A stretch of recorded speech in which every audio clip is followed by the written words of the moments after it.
Assalamualaikum warahmatullahi wabarakatuh. Alhamdulillahirabbil alamin. Segala puji syukur kehadirat Allah Subhanahu wa taala yang mana kita masih diberikan nikmat iman dan Islam serta kesehatan sehingga kita masih bisa melaksanakan aktivitas kita, rutinitas kita sehari-hari tanpa kurang apapun dengan izin Allah Subhanahu wa taala.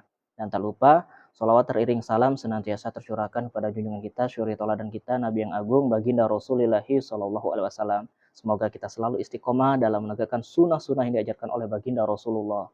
Sahabatku, insya Allah dirahmati Allah Subhanahu wa taala, berbicara mengenai sholat, bagaimana caranya agar kita selalu istiqomah dalam menegakkan sholat atau mendirikan sholat agar tepat waktu dan bisa berjamaah di masjid. Tentulah ini tidak mudah. Untuk istiqomah itu begitu banyak halangan, begitu banyak rintangan, hambatan, ujiannya, baik dari diri kita maupun orang di sekeliling kita. Maka dari itu perlu kita perhatikan agar kita selalu istiqomah. Di sini saya akan berbagi tips agar kita selalu istiqomah dalam mendirikan sholat tepat waktu, khususnya berjamaah di masjid. Ini ada dua tips yang akan saya bagikan agar kita selalu istiqomah dalam menegakkan sholat berjamaah. Apa itu? Yaitu yang pertama, kita benar-benar tahu manfaat dari sholat berjamaah di masjid, sholat tepat waktu. Apa manfaatnya? Apa yang akan kita peroleh ketika kita melaksanakan sholat berjamaah di masjid. Allah sangat menjanjikan pahala yang sangat begitu besar ketika kita berjamaah di masjid. Allah sangat menyukai hamba-hambanya yang senantiasa sholat berjamaah di masjid. Yaitu kemuliaan yang amat besar tatkala kita melakukan sholat berjamaah di masjid.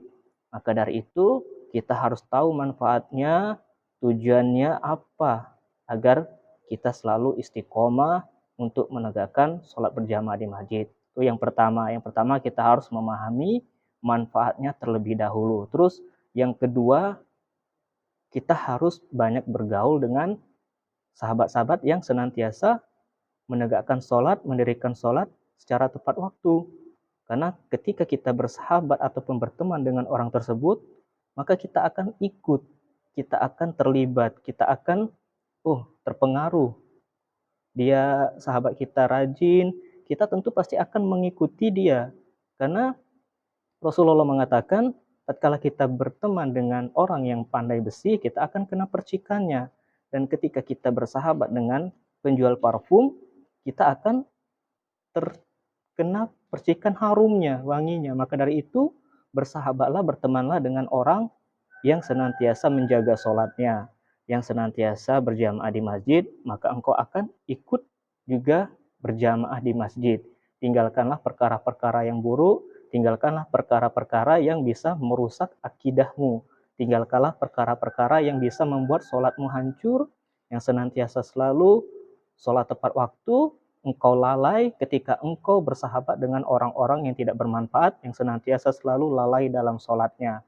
Maka dua hal inilah yang harus kita perhatikan, yaitu pertama, manfaat dari sholat berjamaah di masjid. Yang kedua, bersahabatlah dengan orang yang senantiasa selalu menjaga sholatnya tepat waktu. Yang senantiasa sholat berjamaahnya di masjid, maka engkau akan istiqomah, engkau akan senantiasa selalu menegakkan sholat tepat waktu dan berjamaah di masjid. Mungkin itu saja, semoga bermanfaat. Barakallahu fikum. Assalamualaikum warahmatullahi wabarakatuh.